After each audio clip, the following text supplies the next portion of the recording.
Hello, welcome to another video. Well, I say another video. This is a video you may have already seen on the channel, but the reason I'm re-recording it is because everybody was bitching and moaning about the music, saying, for goodness sake, do you have to have that background music? Shut the hell up, I'm bored. Some of you still subscribe though, which is really cool. So thanks very much for that. So if you're watching this for the first time or watching it for the second time and you see the stuff and the content that's going around and you haven't subscribed yet, then please do so. That'd be absolutely great to have you along. And also give you some other videos. But as I say, re-recording it because people hated the video. Right, I'm going to get into this bike. This is the brand spanking new 2021 model of the R1250. And we could almost leave it there, really, to be fair, because it is exactly the same bike with a few extra lighty bits on it and some additional technology to allow us to have driving modes that we've already got, except for not having to pull the pluggy bit in and out, and some extra volcano modes on the heated grips. Oh, and of course, you can keep your bum warm. And that about wraps it up. So if you've got to this part of the video and you thought I've got any more to say, you could probably end it here and move on. But I have to say, if you do stay with me, I'm going to bitch and moan a little bit more. Right, so the headlight goes up and down. Great.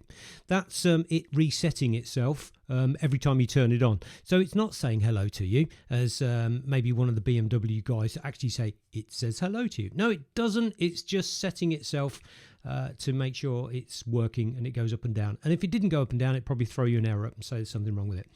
So it's a cornering light, yeah, like it, it's a good idea, and quite rightly so. And so most bikes should have them very, very soon.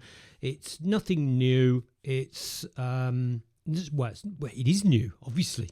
The one that you're looking at the moment is the I think it's quite sweet, but people have said it looks like a DeWalt drill, and they're probably right as well. But I actually think it looks quite sweet, but that wouldn't make me buy one. Now, when I said about all the rain and road modes, it comes up with all these wonderful modes, but you saw it on there. He's having to tick which ones he sees, so they're not available to you all the time. I don't know why. You have to choose the ones you want, and I think you can only display 3 or 4 or something. Yeah, I don't know. The eco bit that's going up and down, when I first saw that, I thought, well, that's sexy. And then one of the subscribers put in a comment that said, well, you've had that for absolutely ages, because every time you change gear, there's a little up arrow that tells you to change gear. And all you've now got is this little slidey thing that says how economic you're being. And he's quite right. So thanks very much for that comment. You make absolutely perfect sense. So with regards to the engine, it's exactly the same. It's 1250. With regards to the modes, I'd say they're pretty much exactly the same. Might be a little bit of tweak here and there. Indicators. Now, it was described in the indicators. God, that would have been better if I'd have had a drink. It was described that the indicators are pretty good by the way they do things, especially with the rear, with the brake lights and everything combined. But it did say it depended on what country you're in. So I'm not quite sure what it meant by that because I'm in the UK. Now, onto the other thing, and the most important advance in this motorcycle for me personally is the heated seat. Now, I like heated seats because my bum gets cold occasionally, especially riding in the UK. It can get quite cold. It was cold today when I went out. It was the best part of about 6 degrees. And one of the guys said, well, why would I need a heated seat? Because actually I live in Australia. And quite right, you maybe don't need a heated seat this time of year. But last time I came over to you, you had some sort of horrible weather front coming in from the Antarctic, which was very cold. So when I was riding around the Great Dividing Range at 6 degrees, I needed something to warm my bum. So thank you for your Australian comment, and you are quite 100% right, but there are occasionally times when you're wrong. But being Australian, I would say that's almost like never. I love that country. Anyway, so there you go. You've got a bike which you can now make a decision to buy if you're in the market for it.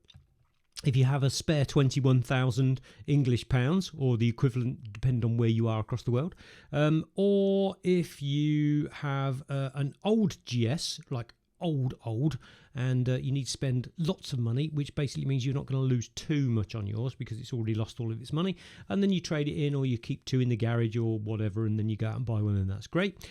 Or you've got loads of money, just like oozing money, just like too much money, and then you can do what the hell you like. And my opinion means Jack, and we're not talking Jack who works in the parts department, or rather the service department at Wollaston BMW, because he's a good Jack. Anyway, there you go. What more can I say? Not a lot, really. Let's keep it short. Let's not waffle on too much. Let's just say, if you like people riding through the woods that are a much better rider than you and they're selling this bike, then you go off and buy it. If you don't, and you think all GS riders are full of themselves and they're muppets and you should not be waving at them, then I would agree with that too. Although I am one and would appreciate you nodding and waving. It would be really nice because, we're BMW riders, but we are human too. Well, some of us anyway. I won't talk about either.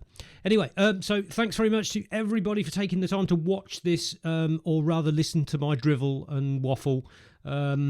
Get the connectivity sorted out, BMW, and give us a screen that we can play with ourselves and move things around, and give us the 1300cc engine. They listened to me last time, by the way, so let's hope they'll listen to me this time. And there you go. And it's very nice to see that they were showing this bike with a heated seat and heated grips at 27 degrees, as you can see there. Anyway, that's me. I'll stop waffling on. This is me, Smiler on TV. Please like, subscribe, do all the bits and pieces, or just carry on. If you put any comments in this about the music being too loud, I'll know you're taking the mickey, because there ain't no music. Take care. See you all soon. Be good. Ride safe. And all that other stuff that we say.